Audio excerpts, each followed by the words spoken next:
IPRC के अंदर हम फुल बॉडी एडजस्टमेंट्स करते हैं, जिसके अंदर हम स्पाइन और पेरिफेरल जॉइंट्स को मैनिपुलेट करते हैं।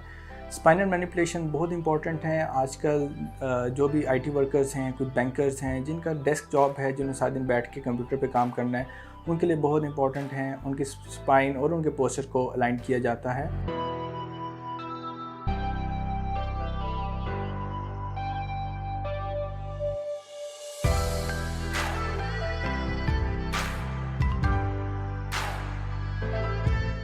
अगर आपको किसी भी किस्म का मसला आ रहा है या फिर आपको neck pain, back pain, headaches, इस तरह के इश्यूज़ फेस करने पड़ रहे हैं, तो आप भी कायरोप्रैक्टिक सेशन करवा सकते हैं। इसके अंदर हम आपकी पोस्चर असेसमेंट भी करेंगे और एडजस्टमेंट्स भी करेंगे।